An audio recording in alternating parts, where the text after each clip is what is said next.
Hello everyone, this is Lecture 8 of ComSci 141, Pumping Lemma for Regular Languages. In the previous video, we discussed decision algorithms for regular languages, namely the membership, emptiness, infiniteness, equivalence, and containment algorithms. We also discussed the closure properties of regular languages, which are union, concatenation, Kleene closure, intersection, difference, complementation, reversal, and homomorphism. So we're still at the last part of our finite automata outline, which is about properties of regular languages. And in today's video, we will discuss DFA minimization and the pumping lemma for regular languages. So let's start with DFA minimization. In the previous video, we learned about the equivalence problem, wherein if we're given two regular languages L and M, we ask if L is equal to M. Or if we are given two DFAs, do they accept the same language? Our previous solution to this equivalence problem was to create a product DFA that modeled the language L minus M union M minus L, wherein the product DFA only accepts strings if the string is accepted by only one of the two languages. So it's either accepted in L but not in M, or accepted in M but not in L, right? And if the product DFA was empty, then that means that they are equivalent because there are no uncommon strings. Okay? Now, another solution to the equivalence problem is by doing DFA minimization. And what we'll create is something called the minimum state DFA, which is an equivalent DFA that accepts the same language as the given DFA, but it has the fewest states possible.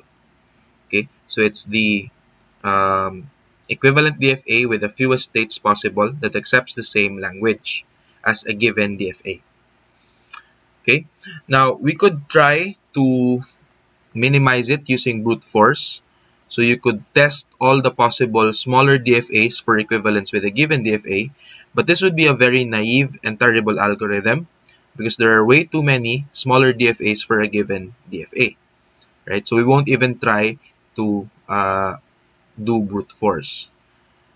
So for minimizing a DFA, the key idea is to find equivalent states and merge these equivalent states into one state so that we could reduce the number of states.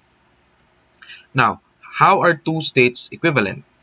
So given two states P and Q, they are equivalent if for all strings W, the delta hat starting from P and processing W, and the delta hat starting from Q processing W. So basically, if you process the string W from starting from state P and starting from state Q, they are either both accepting or both non-accepting. So that means that they could end up in different states, but those states are either both accepting states or both non-accepting states. So for all strings, they have the same behavior of acceptance or non-acceptance, regardless of what the state is. Okay? So if that's the case, we say that the two states P and Q are equivalent. Now, if they're not equivalent, then we call them distinguishable states. And for distinguishable states, there exists a string W where only one between delta hat PW and delta hat QW is an accepting state. So if they're not equivalent and they're distinguishable, that means that either P will go to an accepting state or Q will go to an accepting state, but not both. Okay, so only one of them is accepting. So because only one is accepting and the other is not accepting, then they're not equivalent. Okay? So for the minimization algorithm of a DFA, we start by pre-processing the DFA. So we'll remove the states that are unreachable from the start state. So since they're unreachable, they are now useless. No, so because we can't reach them anyway. And then we'll start with our initial state set as set Q. I mean from the remaining states after pre-processing. And then we'll repeatedly partition each state set to determine equivalent states. So we'll discuss how to actually partition this later. But at the start, what we'll do is we'll partition it, or we'll divide it into accepting versus non-accepting states. Okay, so that will be our starting partition. And then after that, we'll repeatedly partition each state set until no more partitions can be made. So how will we partition the state set? So for each set S and input symbol A, if the elements on the set transition on A to states in different sets, then we will partition the set into disjoint subsets where each element of the subset goes to the same set. So if this doesn't make sense yet for now, we'll see this later in an example of how to actually partition a state set. Okay, so we'll repeat this until no more partitions can be made. And then after you've done all the partitions, the states in one state set are now equivalent states, and we can merge them. Okay, so because we'll merge some states, the number of states will become smaller, and in fact, it will become the minimum number of states that accepts the same language. Okay, so we also have to take note of the new final states. So because we are merging some states, right? So the new final states would be state sets that contain a final state in the original DFA.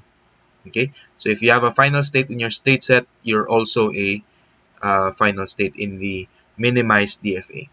Okay, so that is the algorithm, and let's now see an example of how to minimize your DFA.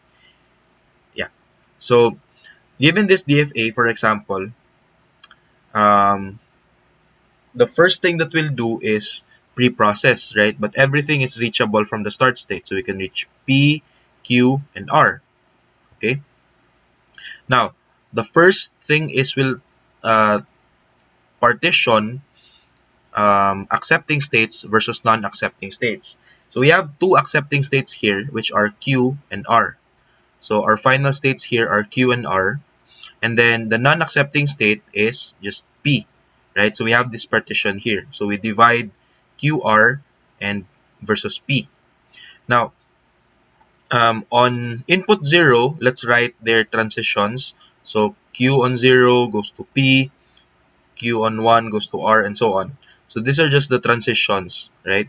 So basically, this looks like a transition table, but it's flipped, right? So instead of the states in the rows and symbols on the columns, we have symbols on the rows now and states on the columns. So it's just like a flipped version of the transition table. Okay, now I've color coded the states here. So for example, P, since it's in this state set, I colored it red.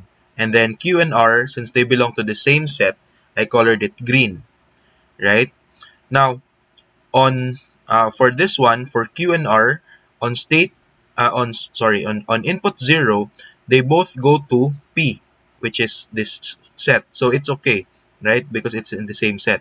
And then for 1, this one goes to R, this one goes to Q, but that also belongs to the same set, QR, which is the green set. This is okay as well. And then for P, since it's the only one, we cannot partition it any further, so this should be okay as well. So because all of the state sets transition to the same set on all symbols, then there are no more partitions left for this one. So this is actually the final partitioning. So because of this, we can conclude that Q and R are the same or equivalent states, so we can merge them into one. So if we merge QR into one, the minimum state DFA would look like this.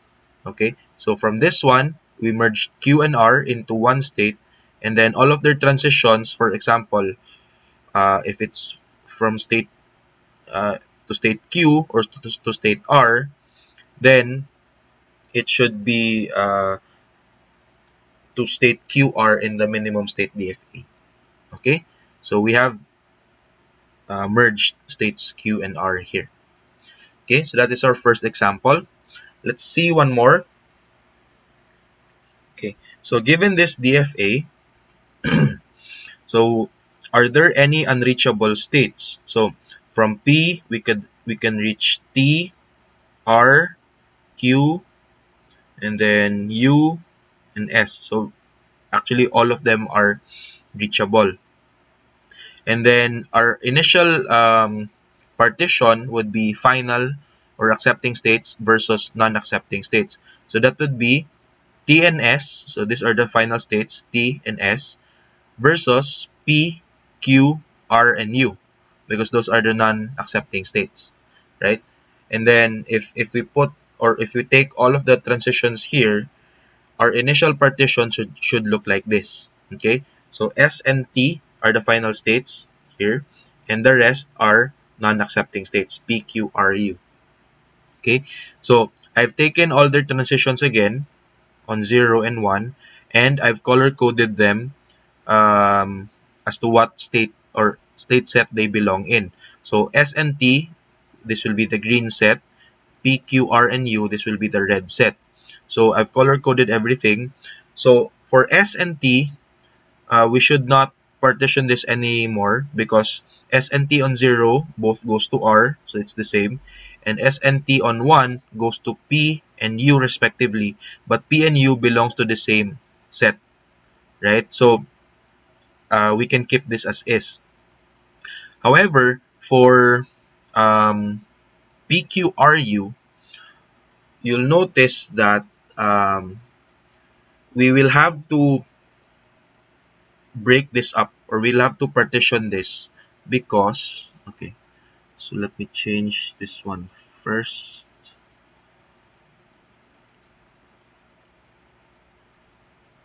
Where is it? This one.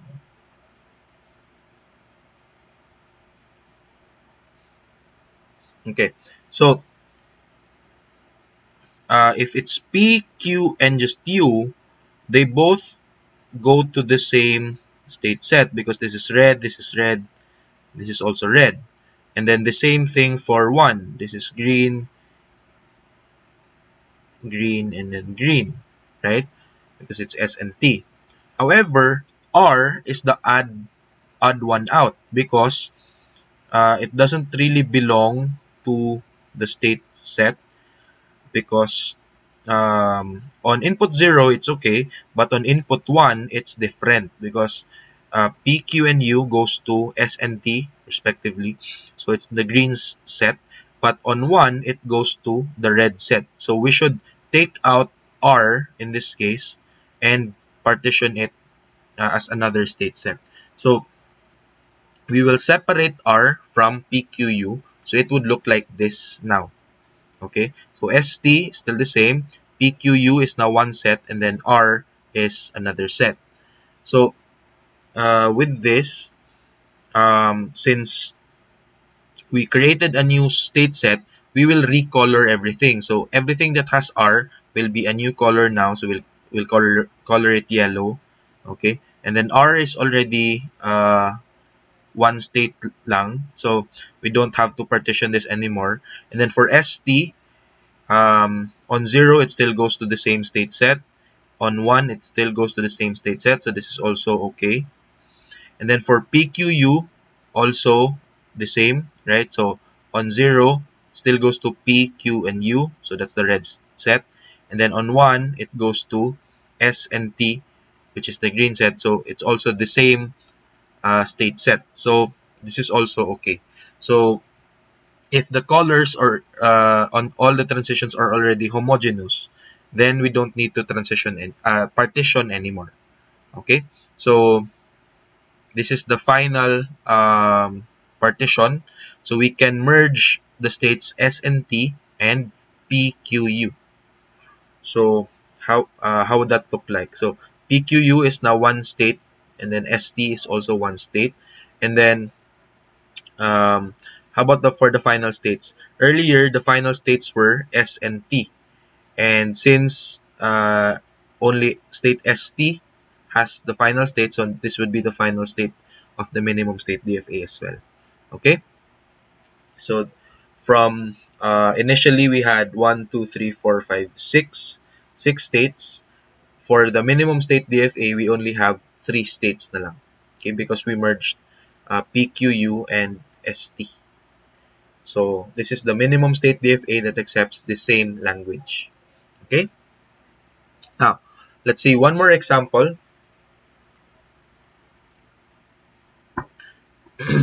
And if you remember this one, this was the NFA to DFA equivalence.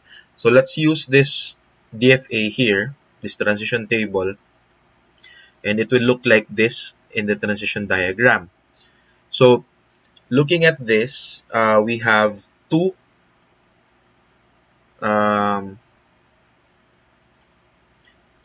final states. We have F and G, and then the rest are non-accepting states. But if we pre-process this one, there are no unreachable states because we can reach everything, right? So from A, we can go to B, C, D, E, F, and G. So everything is reachable. So we don't need to remove anything. So the initial partition would be F and G versus the rest. Okay. So we have F and G on one side here, and then A, B, C, D, E. Now, so I've also written their transitions here on red and blue on R and B, and I've also color coded them according to their state set. So we'll notice that we can partition it here as well, because these two are not really the same, right? So this one is in green, this one is in red, so we can't keep them in the same state set. So let's partition it here, F and G, so that they will belong to their own state set. And then for A, B, C, D, E, there's also a natural partition here for A, B, and C, D, E. The reason why we partitioned it like this is because for the red input, everything is the same, it's homogeneous. But on the blue input, AB goes to the green set, CE, but CDE goes to the red set, which is F and G. So they go to different state sets, so it's better to separate them. Okay, so we'll partition it here. So that would make it AB versus CDE, and then F and G. Okay, so after we repartitioned everything, let's recolor the states. So A and B will now be colored blue, CDE will remain as green, F will become orange, and then green will remain as red. So after we've recolored everything, we can see that we still need some repartitioning. Now for F and G, since they're already singletons or only one state in the state set, so there's no need to further partition them since singular na sila. But for AB, we can see that here it's homogeneous, but in red it's not homogeneous because A goes to the blue set, B goes to the green set. So we have to divide it here as well. Okay, and then for CDE, on red they're homogeneous, but on blue they are not. So where should we partition this? We should partition C versus DE so that it will remain. C will go to the orange set and DE will go to the red set. Okay, so after that, we should be left with this one, and we can now see that everything, so A is already singular as well as B, C, F, and G. So the only merged set right now is DE, and there's no need to further partition this because D and E goes to the same state set anyway. So D and E goes to D, which is yellow, and then they both go to G as well. So this one is okay na rin. Okay? So the final minimized DFA only needs to merge D and E. Okay? So we only reduced the number of states by 1. Okay? So by the way, in our examples here, we have color-coded state sets, right? So this is only for illustration purposes. So in your own, if you are working on this on your own later, if you're minimizing a DFA, of course, there won't be colors anymore. So you will have to figure out which state sets they belong to. So you could also do it like this, like you could color code them if you want to. Just so you're guided with what state set they belong to.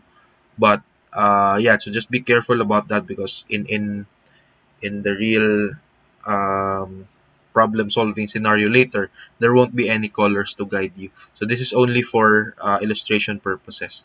Okay, but the idea is if they belong to the same state set, um, yeah, so it should be one color, or it should be homogeneous like this. Okay, so there's no need to partition it further if they go to the same state set. Okay, so that is DFA minimization. And yeah, so let's now move on to the second part, which is pumping lemma for regular languages. So to review, a language is regular if it has a corresponding finite automaton or regular expression. Okay, so if a language has a DFA, that means that it is regular. And if a language has a regular expression, it's also regular, right? But what if you can't think of a DFA for the language? Does that mean that it's already not regular? Or if you can't think of a regular expression, is it not regular as well?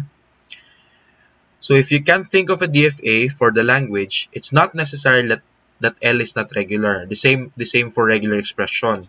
Okay, so if you can't think of a DFA or regular expression for the language, it's not enough proof that L is not regular, because what that means is you just haven't thought of it yet. Okay, maybe it exists, but you just haven't figured it out yet. Okay, so it's not you cannot claim that because you can't think of a DFA or a regular expression for this particular language, it's automatically not regular anymore. Okay, so how do we prove languages to be not regular if we can't use this this one? So this is where the pumping lemma for regular languages comes in. So the pumping lemma for regular languages applies to all regular languages, and it's used to formally prove that a language is not regular. Okay, so formally we have this as the statement for the pumping lemma for regular languages. So for every regular language L, there is an integer n greater than or equal to 1, such that for every string that's part of the language W, where the length of W is greater than or equal to n, we can write W equal to XYZ. So we can divide it into 3 parts, X, Y, and Z, such that the following conditions are met. So we have 3 conditions. So the length of XY is less than or equal to n. The length of Y is greater than or equal to 1. So Y is not empty. And we could write, or we could pump Y k times. So that would be X, Y raised to k, Z. And it's still part of the language for any k greater than or equal to 0. Okay? So what does this all mean exactly? So this is the explanation. So again, this applies for all regular languages. So if a language is regular, given any sufficiently long string in the language, so sufficiently long string here refers to the length of W being greater than or equal to n. So it's sufficiently long. because there is an integer n um, that exists. Okay, and we should only consider sufficiently long strings. So it should be greater than or equal to n, and it's accepted by the regular language, right? So it's part of the language. So we can find a non-empty substring, which is the y. So it's non-empty because the length is greater than or equal to 1. That is near the beginning of the string. So near the beginning siya because you'll notice that length of xy must be less than or equal to n. So it should not be at the later part, it should be at the first part, because note that the length of w is greater than or equal to n, so it should be at the first n part, okay, of the string. And this non-empty substring can be pumped or repeated as many times as we want. Okay, so that is the pumping lemma part. So we pump it or we repeat it as many times as we want. So this is the y. This is the non-empty substring that appears at the start of the string, and we can pump it as many times as we want. So that would be y raised to k. So x, y, k, z for any k greater than or equal to 0. So as many times as we want. And the resulting string that we pump will still be accepted by the regular language. So x, y, k, z is still part of the language. Okay? So, yeah. This should apply to all regular languages. Okay?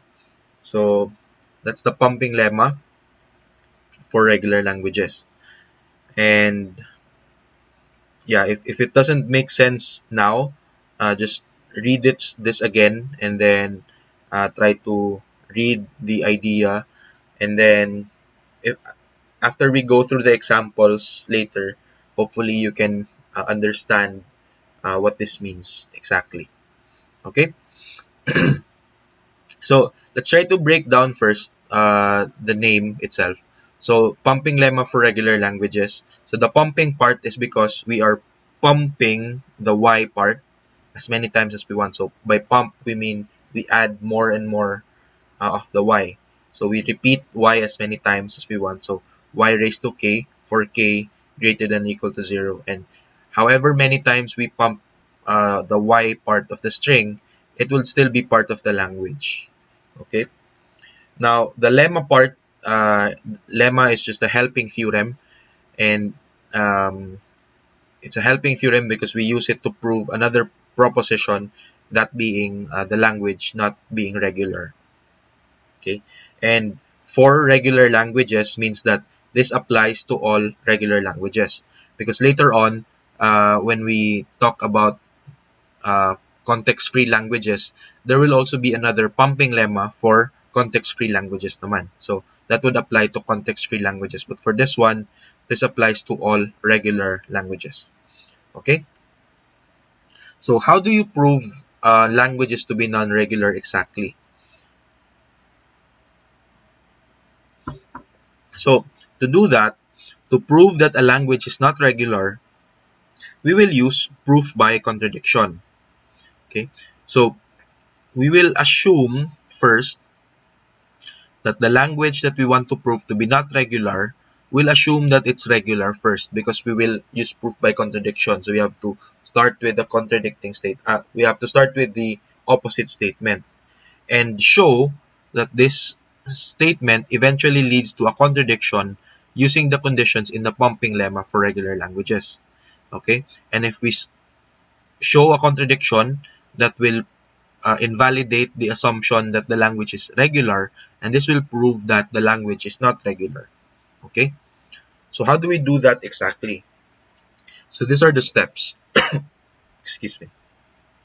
So first, we'll assume that the language L is regular. So therefore, the pumping lemma for regular languages holds true for this language, because we assume it to be a regular language. So the pumping lemma guarantees the existence of a corresponding integer n for the language L, which we assume to be regular, such that all strings W, part of the language, with length greater than or equal to n can be pumped. Okay, so because the pumping lemma applies for this language, this holds true. What we'll do is we will find the string W that is part of the language, and it's also sufficiently long, so length is greater than or equal to n, that cannot be pumped. So like, what does this mean? So we need to show that however you divide W to x, y, and z, that satisfies the first condition and the second condition, that is length of xy is less than or equal to n, and length of y is greater than or equal to 1. There will still be some value k which is greater than or equal to 0, such that if you pump yk, it will not be part of the language, which will violate the third condition of the pumping lemma. Okay, so we'll show that this will violate, and because it doesn't follow the third condition, this will contradict the assumption that the pumping lemma holds true for the language. And because of that, that means that the pumping lemma doesn't hold true for you, for that language. It disproves the claim that language L is regular. So that will prove that it is not regular. Okay? So that is how we'll use the pumping lemma to prove languages to be non-regular. Okay? So for this lecture, we will see 4 examples of non-regular languages that we will prove to actually be not regular using the pumping lemma for regular languages. Okay, so first we'll go through the language 0M1M, where M is greater than or equal to 1. So that this would be the sequence of zeros followed by the same number of ones. So for example, 0, 1, or 0, 0, 1, 1, 0, 0, 0, 1, 1, 1, and so on. So if there are 4 zeros, there should also be 4 ones that follows after it. Okay, so that is not regular. The second one would be 0M, where M is a perfect square. So it's all zeros, but the length of zeros should be a perfect square. So it could be 2 zeros, or not 2, sorry, 1 0, or 4 zeros, or 9, 16, 25 zeros, and so on. So the length should be a perfect square. Okay, and then we'll also have something called the language wherein it's U, and it's wherein U is any combination of zeros and ones. So basically you have like example is 0, 0. So the U there is 0, and you repeat it. And then if you have the 0, 1, 0, you can repeat that so that it becomes 0, 1, 0, 0, 1, 0. Okay, we'll see more examples later of strings in this language, but that's the third one. And then finally, we have 0P1Q, where P is greater than Q. So the number of zeros is greater than the number of ones, but zeros appear before ones. Okay, so let's go through each example one by one. Starting with the first one. So we'll prove that the language 0M1M, where M is greater than or equal to 1, is not a regular language using the pumping lemma. So because we're doing proof by contradiction, we should assume first that this language is a regular language. Okay, so assume that it's a regular language, and because of that, the pumping lemma for regular languages should hold true for this language, right? Because we said that it's a regular language. So pumping lemma should hold true. So because the pumping lemma holds true, then there should be an associated integer n greater than or equal to 1, where all strings part of the language that are sufficiently long, so greater than or equal to n ang length, can be written as W is equal to XYZ, such that it follows the pumping lemma. So we are just expanding the pumping lemma for regular languages for this particular language. Okay, so now our goal is to find the sufficiently long string that belongs to the language that we can disprove. So the one that we'll choose would be the string 0n 1n. Okay, and this is different from the general form because for this one It's just m could be anything, like could be greater than equal to 1. But for this one, 0n 1n siya. So this is valid because it's a sufficiently long string. The length is greater than n, greater than equal to n, right? Because the length of this would be 2n, right? Because you have n zeros followed by n1, so that would be n plus n, so 2n. And 2n is greater than n, so this one is valid. And it's also part of the language because you have equal number of zeros and ones, so that's 0n 1n. Okay, so this is a valid string to use. Okay, so it's sufficiently long as well. After that, we will try to assign some variable names for their lengths. So because we can divide w into 3 parts x, y, z, let's call the length of x to be a. Then let's call the length of y to be equal to b. So the length of x plus length of y should be the length of xy, or a plus b, right? And if we use the variable b here to substitute for length of y greater than equal to 1, we get that b is greater than equal to 1. Okay, so where did we get this? So from 5.2 we have length of y is equal to b, and from 3.2 we have length of y is greater than equal to 1. So if we substitute this one, b, with length of y, we get b is greater than equal to 1. Okay, so that means that okay, so because length of xy is less than equal to n, this means that xy consists of all zeros. Why is that? So from here, 3.1, length of xy is less than equal to n, right? So that means that xy could be found in the first n symbols. However, for our string, the first n symbols consist of all zeros because it's 0n 1n, right? So the first n symbols are all 0. So xy, which could be found in the first n symbols, should also be all zeros. Okay, does that make sense? But take note that xy is not necessarily 0n because the length of xy could be less than n. Okay, so it could also be less than that.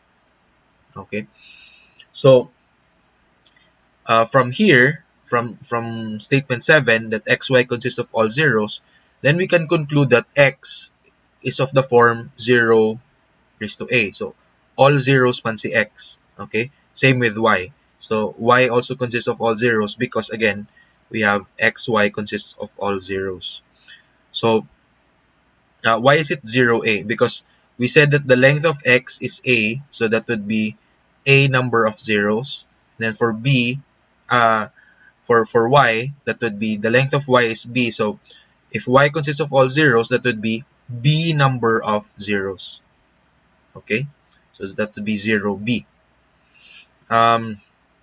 So if we combine the two, xy, that would be 0a, 0b, just from these two statements here. Or that would be 0a plus b. Okay, if we combine the length of a and b. So we have characterized the first two parts, x and y. Now how about the third part, z? Okay, so z could have some zeros followed by the rest, so n ones.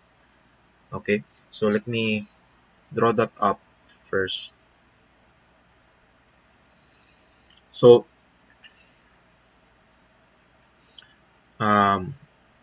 this is 0 n 1n, right? So let's say for example it's 4, so that would be 0 0 0 0 1 1 1 1. So just for illustration purposes, let's say that n is 4.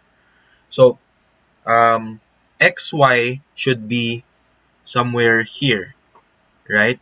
But z could also start here because it's only the length of xy is less than or equal to n. So if xy, length of xy is equal to n, then it's the whole 0n here. But if xy is less than n, then we cannot fully consume all the zeros in 0n. Okay, so it's possible that xy could be the whole thing here, but it's also possible that xy is only maybe somewhere here, right? Okay, because it's also less than n, where n is 4. So this is the first 4. So if that's the case, if xy is less than n, there could be some zeros still in z. Okay? But then the rest of the n ones should be part of z. Okay? So that's it. So z could have some zeros followed by n ones because again, xy is not necessarily 0n, so xy could be less than n, and because of that, there could be some zeros still that's left for the z part. Okay, so to be sure, we'll call that 0c. Okay, it could, where c could range from 0 up to n minus 1, and then followed by n ones. Okay. Now how many zeros are left for z? So what is the value of c, for example? So note that we have n zeros, and since x already takes a zeros and y already takes b zeros, so we have the number of zeros for z be n minus a minus b. So we'll subtract the number of zeros from x and y. Okay, so whatever is left after you take zeros for x and y, that would be the number of zeros in z, which is c. So n minus a minus b. So all in all, the form of z would be, instead of 0c1n, let's plug in the value for c, which is n minus a minus b. That would be 0n minus a minus b 1n. So from here, we just plug in the value of c. Okay, so we have now characterized the forms of x, y, and z. And now our goal is to find a string that when we pump it either up or down, it's not part of the language anymore. Because that is our goal, right? To make a contradictory statement that so if it follows the regular pumping lemma for regular language, this part here should also be true. And our goal is to find a string that will make this false. And for this example, what we'll do is we'll use xy squared z. So we'll pump y twice, so that would be y squared. Okay, so according to the pumping lemma, if we pump y twice, so that would be xy squared z, it's still part of the language, right? So because that's the third condition for any k greater than 0. So at this instance, we use k to be equal to 2, still part of the language. Okay. Now, if we try to break down xyyz or xy squared z using the forms, so x here is 0a, y is 0b, so because we have yy, that would be 0b 0b, and then for z, that would be 0 n minus a minus b 1n. So we just substituted their values for x, y, and z. And then if we simplify this one, so the number of zeros would be a plus b plus n minus a minus b. So what will happen is, so we have a plus b here and a minus b, so that will cancel out. Then we have a plus a here and a minus a here, that will also cancel out. So what's left is a plus n and plus b, so that would be n plus b. Okay, so that is 0 n plus b 1n. Okay, so if we simplify x, y, z, so in x, y, z, the number of zeros is n plus b, and the number of ones is n, right? However, if we start with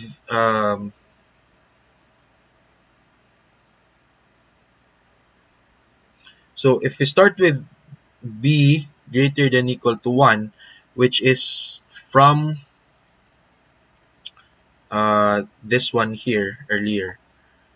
So from statement 6, we have established that b is greater than or equal to 1, right?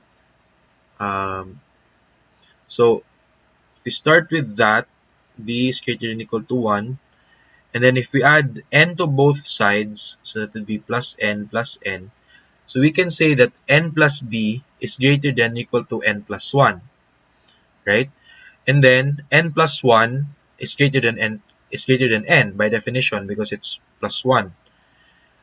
So if we combine these two, that n plus b is greater than equal to n plus 1 and n plus 1 is greater than n, then we can say that n plus b is greater than n, right? So we can combine the two. Now, notice that n plus b is the number of zeros and n is the number of ones. But we said that n plus b is greater than n. So in x, y, y, z, the number of zeros is greater than the number of ones. Okay? So that is a contradiction. Because if x, y, y, z is part of the language, there should be an equal number of zeros and ones. But here, we have seen that the number of zeros is greater than the number of ones.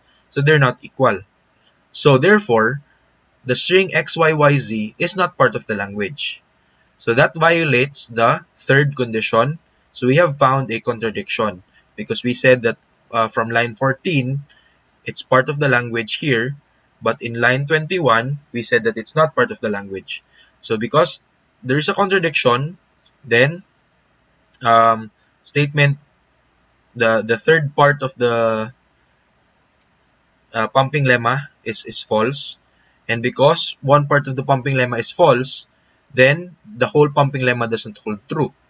And because the pumping lemma doesn't hold true, that means that the language is not regular. So that is now your proof of the language 0M, 1M not being a regular language. Okay?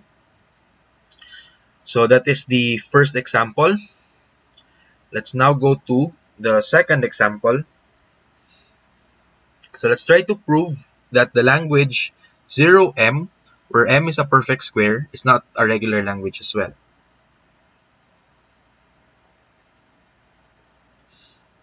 So this time, it's not on the form of the string, but on the length of the string. Okay, so that the length should be a perfect square. So as usual, we will start with the opposite statement.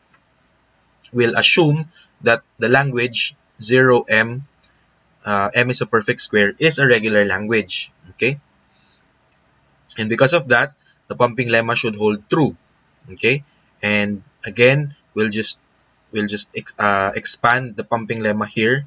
So these are the three conditions for the pumping lemma. Now, the first thing again that we need to do is to use a string W that is part of the language. So it's in L, and it's also sufficiently long. That means that the length is greater than or equal to n. So for this one, we will use W is equal to 0 n squared. So W has n squared zeros.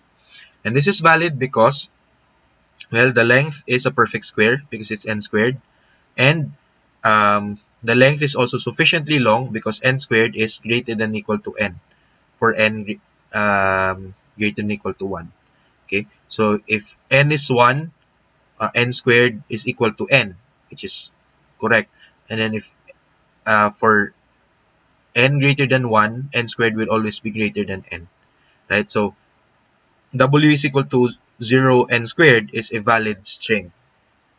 Now, let's characterize the length of the string. So length of W is equal to n squared. So that is also the length of xyz, right? Because we could write w as xyz.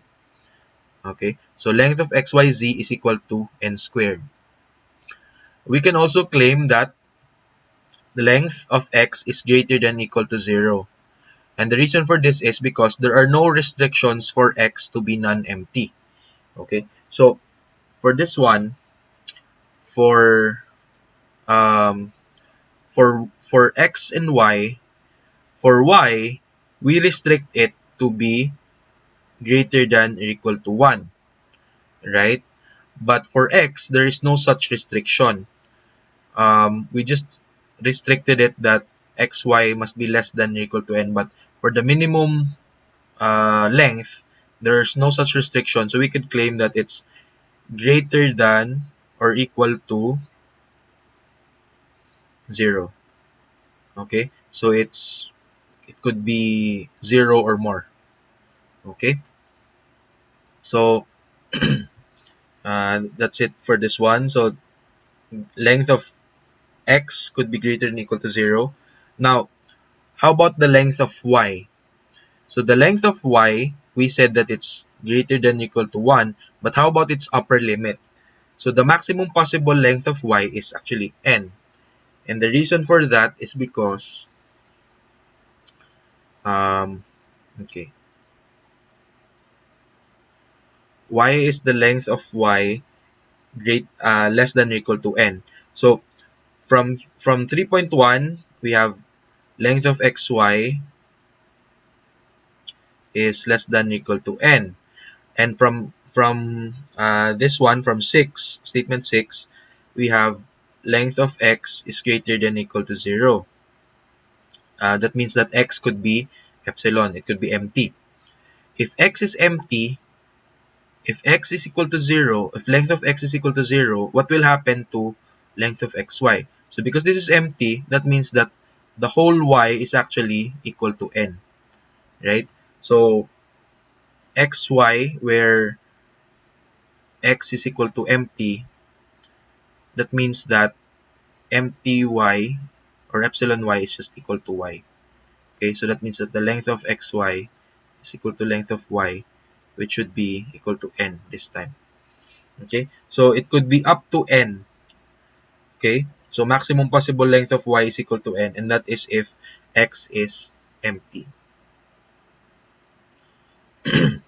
Okay, now after we have established the following, again, we need to use a string, a pumped string that will prove to be not part of the language. And for this example, we will use xy squared z again. So we'll pump it twice. So x, y, y, z is part of the language. And this is again because of the third statement of the pumping lemma, that no matter what the value of k is, greater than or equal to 0, x, y, k, z should still be part of the language.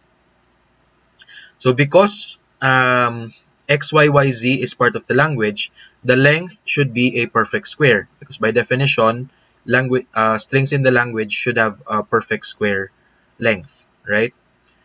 And we could rewrite length of x, y, y, z to be length of x, y, z plus length of y, because that's basic string arithmetic, string length arithmetic. Okay, now from this one, so let me, okay, from here, from statement number 5, we have length of xyz is equal to n squared, right? And from number 7, we have length of y less than equal to n. Okay. So if we have length of y is less than equal to n, and length less than or equal to n, since these are equal, we could add them to both sides. So we'll add length of xyz to one side, So let me rewrite that. It's bad spacing. So again, let me rewrite that. So that's length of y is less than n, right, from 7, less than equal to n. And then we can add these two terms to both sides. So length of xyz, and then we'll also add n squared to the other side. Okay, because they are equal, so it should not cause any problems. And if we rearrange, it will look like this. So length of xyz plus length of y is less than n squared plus n, less than equal to. Okay, so from here, and then if we combine that with the previous breakdown of xyz plus y, we could replace this one with length of xyyz. Okay, so that's, this one is just replaced by this. Okay, so okay, now we can also claim that the length of xyyz is greater than xyz, right? And the reason for this is because since we assume that y's length is greater than or equal to 1, so it's not empty.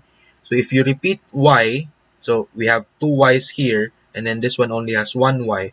So if we repeat y, the length should be more than only having one y, right? So it should produce a longer string. And because of that, so from here, we said that length of x, shoot. So from here, we have length of xyz is less than, or sorry, is greater than length of xyz. But we have also said in from statement 5 that length of xyz is equal to n squared. So we could replace this one with n squared because they're just equal, and that would make this statement. So length of xyyz is greater than n squared. Okay, and if we combine these two, so this one and this one, so from 12 we have the statement.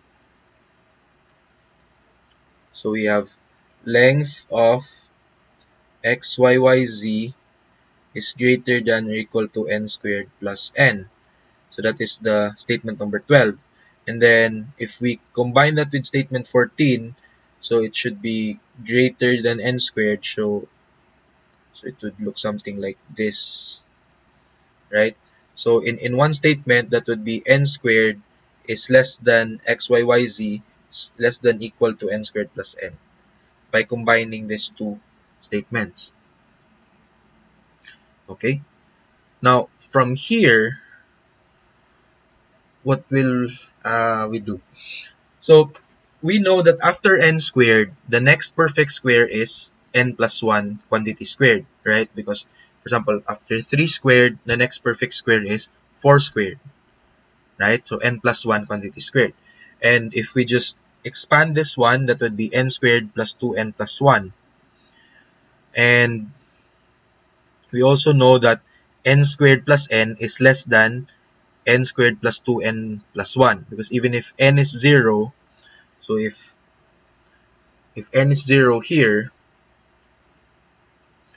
this one will become 0, this will be 0, 0, 0. But there is still a plus 1 here. So this side, the right side, should still be greater, right? So that means that if we combine 17 and 18, um, so n squared plus n, and then from here, we'll replace this with n plus 1 quantity squared, should be less than n plus 1 quantity squared, right? And from earlier, we also said that This one is true. So n squared is less than xyyz less than n squared plus n. And from statement 19, this one, so we could chain that one together. So n squared plus n is less than n plus 1 quantity squared.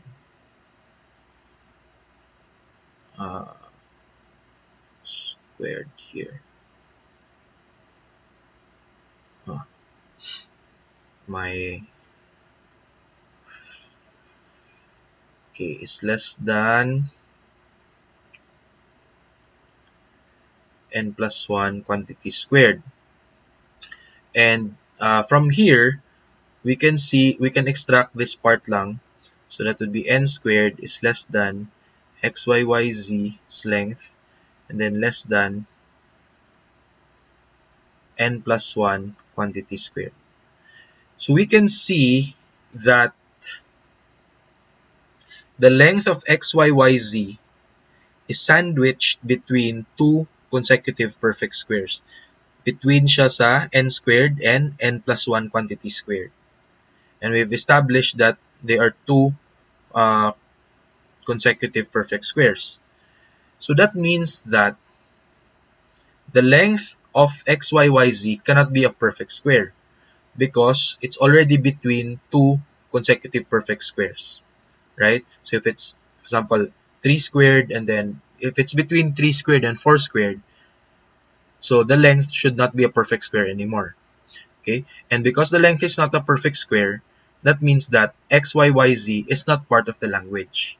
Okay, because strings in the language should have a perfect square length, and because it doesn't have a perfect square length, it's not part of the language. So we have a contradiction here, because earlier we claimed that it's part of the language, but now we've seen that it's not part of the language. So that will invalidate the third part of the pumping lemma, which invalidates the whole pumping lemma, which further proves that the language 0m, where m is a perfect square, is not a regular language. Okay, so that is the second example. Let's now go to the third one.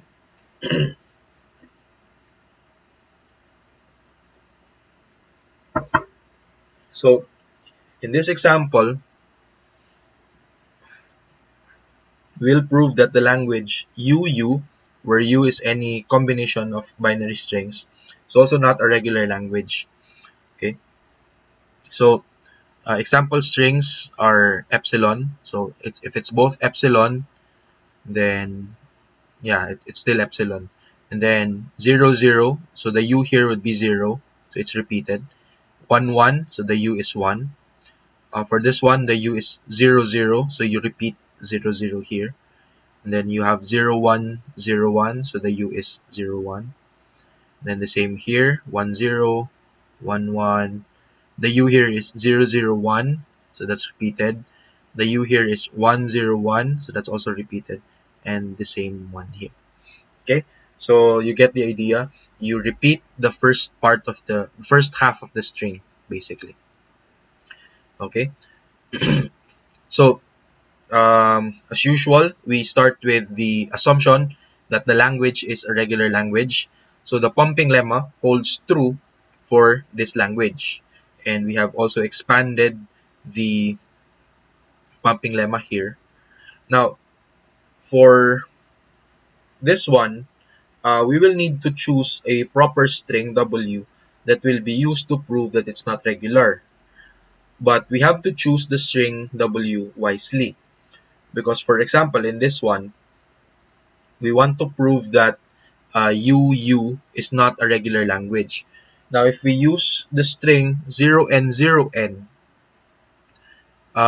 no matter how we pump it, all of the pumped strings would still be part of the language. So we cannot disprove it using this string.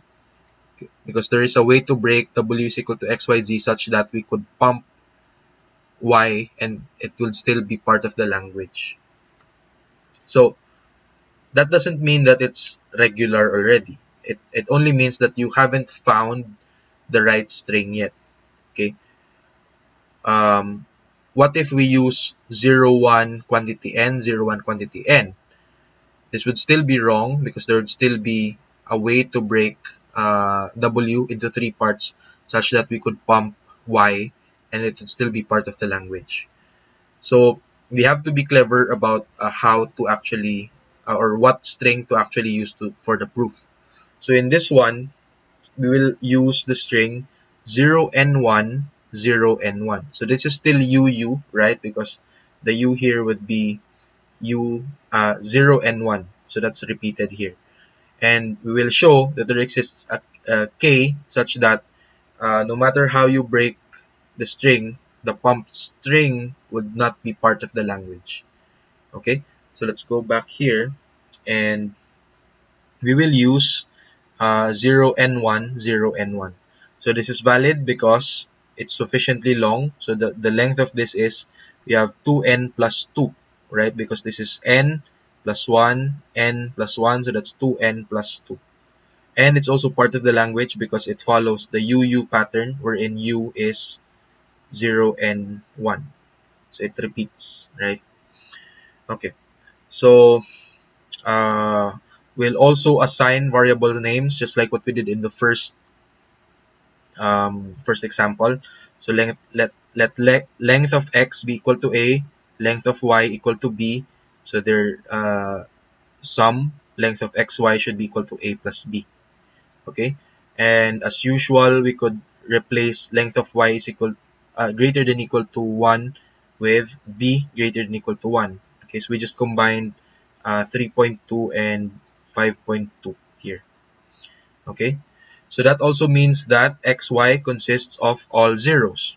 So just like in the first item or the first example, because length of xy is less than equal to n, and the first n symbols of RW is all zeros because we have 0 and 1, right? So the first n symbols are all zeros, and because xy will not exceed n symbols, that means that xy consists of all zeros. So similar lang siya sa first example. So that also means that x consists of all zeros, and because x's length is a, we can express x as 0a. So the same with y. Y consists of all zeros because of xy being all zeros. And y's length is b, so we have y is equal to 0b. So there are b number of zeros. And if we combine the two, so that means that xy is equal to 0, a plus b. So more or less, this is similar to how we started with the first example. And then for z, that's also the same, right? So there could still be some zeros followed by a 1, and then followed by n zeros followed by a 1. So it's similar to the first item, first example. So our string now is 0 n 1, 0 n 1. So let's say that our n is equal to 2. If that's the case, it would look like 0, 0, 1, 0, 0, 1, right? Now, xy's length should be less than or equal to n. Now, it could be that xy is fully here. So that means that length of xy is actually equal to n. But that's not necessarily the case, right? Xy could also be less than n. So if length of xy is less than n, then it will be less than 2. So that would mean that xy will only cover the first zero. And this is possible because x could be equal to epsilon. So x could be empty. But y, since it has to be non-empty, that would be the 0 here. Okay. And because of that, the rest of the string would now be for z. So it could have some zeros, but the rest of 1, 0, and 1 would be part of the z. Okay, already. So z could start with some zeros followed by a 1, followed by n zeros, followed by 1. So that would be 1, 0, and 1. And then the zeros C here are the leftover zeros, possibly from after xy, the 0, n. Okay? And then again, what would be the number of zeros for z, which is c? So it's still n minus a minus b. So because you have 0 n here, but you have a zeros for x and b zeros for y.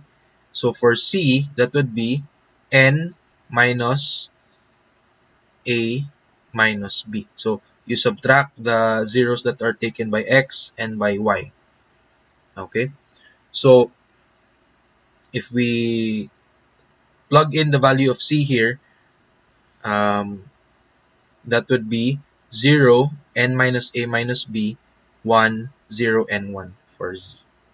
Okay, so again, we only characterized how x, y, and z would look like. Okay, and then again, we'll need to use a pumped string to disprove that this pumped string is not part of the language. So for this one, what we'll use is xy squared z still. So it should be part of the language according to the third statement of the pumping lemma. Now, if we plug in the values for x, y, and z, for x, y, y, z, it would look like this, right? So 0a, 0b, 0b, and then 0, n minus a minus b, 1, 0, and 1. So if we combine everything, so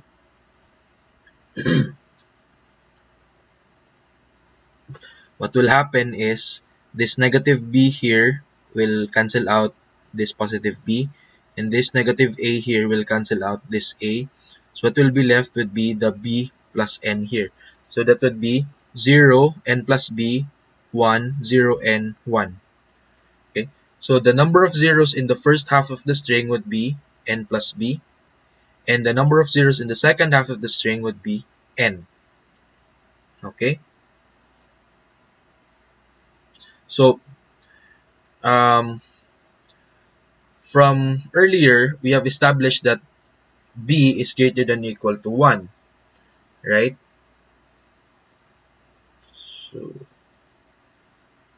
So if b is greater than or equal to 1, and then if we add n to both sides, so since we're adding n to both sides, should not affect the equality, then we could have this statement that n plus b is greater than or equal to n plus 1. Okay, but we also know that n plus 1 is greater than n by definition because it's plus 1. So if we chain this together, that n plus 1 is greater than n, then we can extract this one, n plus b is actually greater than n. Okay, so we combine the two inequalities, and so we get n plus b is greater than n. But remember that n plus b is the number of zeros in the first half of the string, and n is the number of zeros in the second half of the string.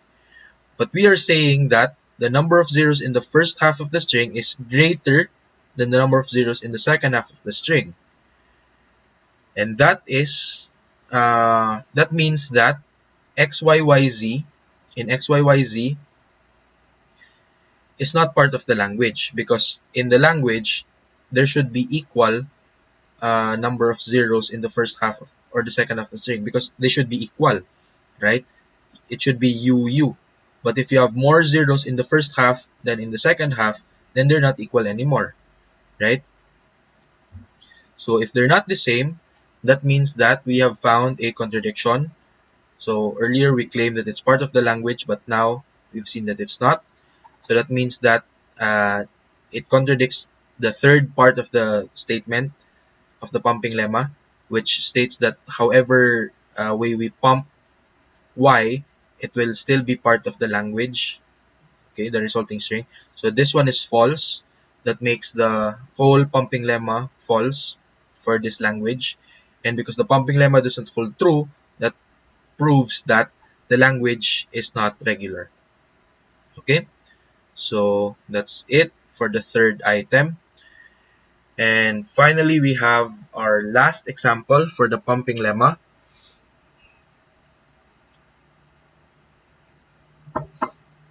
So for this example, we'll prove that 0p1q, where p is greater than q, is not a regular language. So there should be more zeros than ones. Okay, so the same thing, we'll assume that it's a regular language, so the pumping lemma holds true. So these things here are true. And then we will choose the sufficiently long string that's accepted by the language. So for this example, we will use 0n plus 1, 1n. And this one is valid because it's part of the language. Okay, so the number of zeros is greater than the number of ones because we have n plus 1 zeros and only n ones. And this also has sufficiently, this is sufficiently long because the length is 2n plus 1, right? Which is greater than equal to n. Okay, so we'll use this string 0n plus 1, 1n. And then as usual, we'll just assign variable names. So length of x is equal to a, length of y is equal to b. So their length of xy is a plus b. And then just like earlier, there are no restrictions for x to be non-empty. So length of x should be greater than equal to 0. And then length of y should also be less than or equal to n, because for the same reason earlier, if we have x as empty, if it's equal to 0 ang length niya, then the maximum possible length for y is n, because xy could be up to n as well. Okay, so that means that b is between,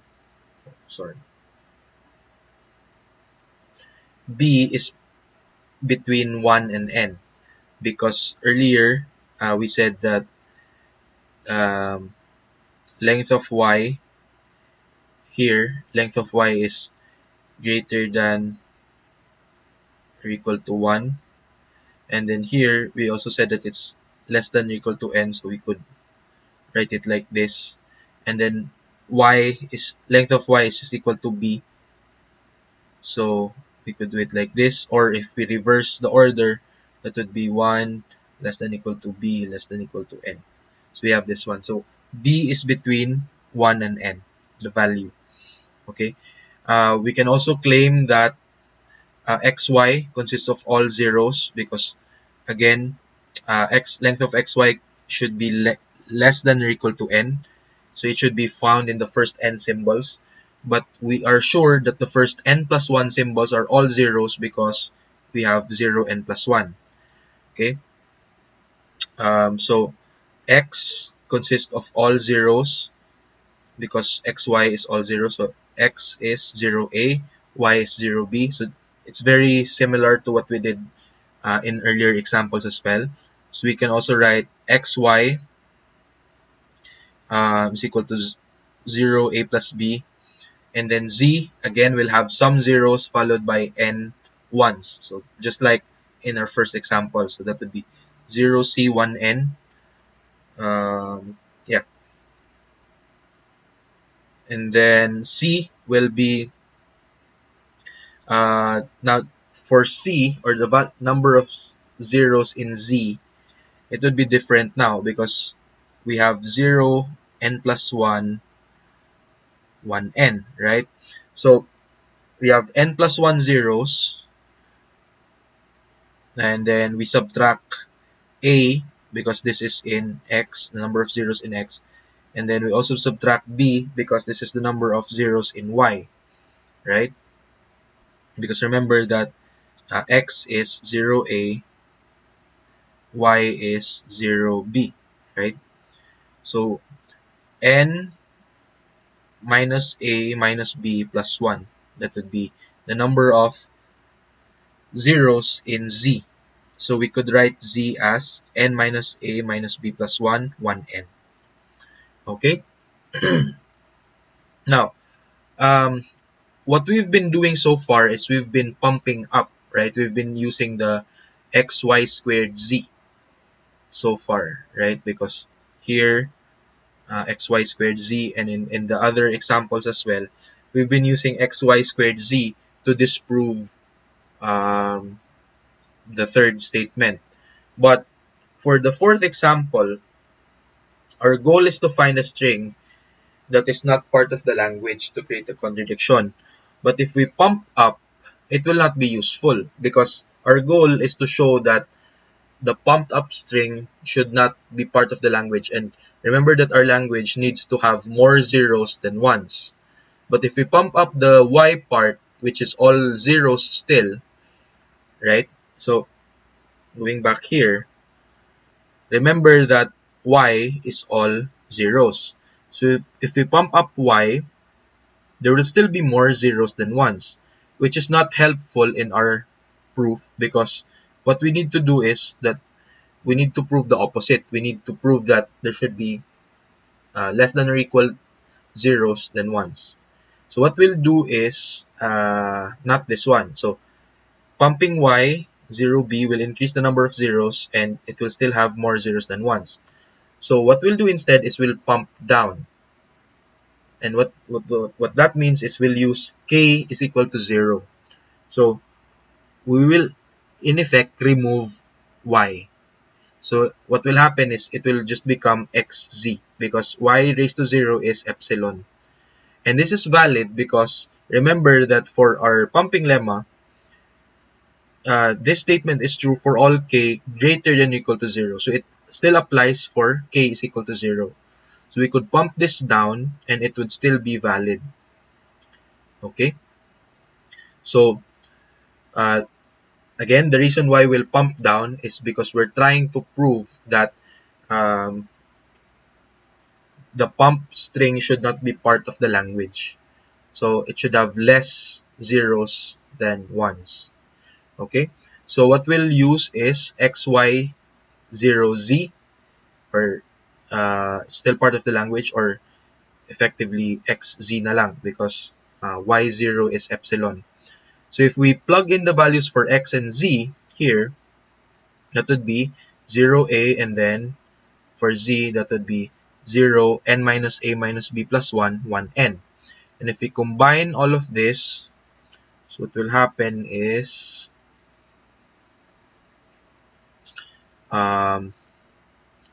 so this a will be cancelled out by this negative a. So what will be left would be the n minus b plus 1, and then n.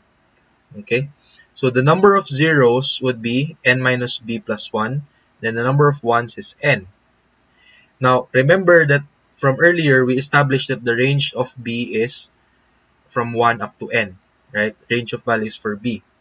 If we take the minimum value, b is equal to 1, so if b is equal to 1 here, what would happen is n minus b plus 1, this is 1, so that would cancel out and it would be equal to n na lang. Now if we take the maximum value, b is equal to n, so what would happen is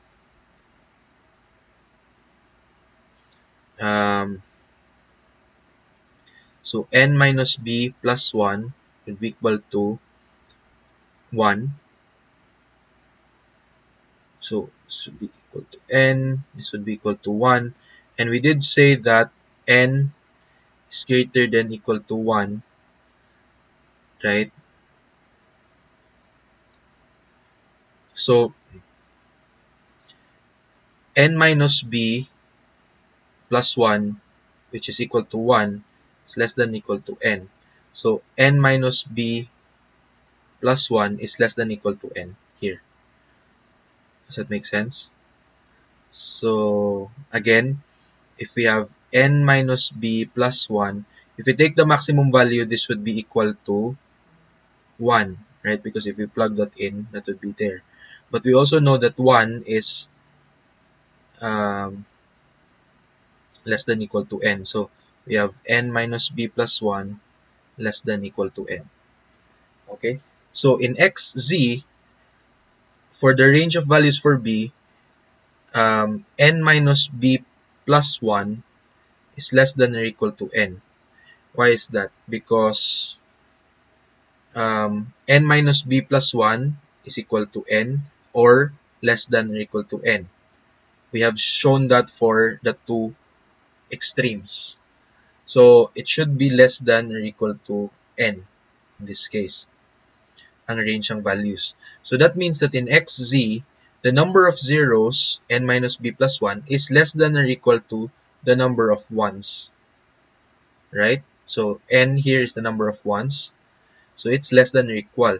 But this will contradict the statement that xz is part of the language, because if it's part of the language, the number of zeros should be more than the number of ones. But here we have seen that the number of zeros is less than or equal to the number of ones. So this is a contradiction. Okay, so that makes the third part of the pumping lemma false, because that means that xz, which is the pump down string, is not part of the language. So this makes it false. So that means that the pumping lemma does not hold true. And this proves that the language 0p1q, where p is greater than q, is not a regular language. Okay, so that's it. So those are the 4 examples for your pumping lemma. Okay, so that's it. So to review, in this lecture, we discussed DFA minimization. So initially, you partition accepting versus non-accepting states, and then repeatedly partition state sets until it's not possible anymore. And then you merge equivalent state sets, and the final states are those with the final state in the original DFA.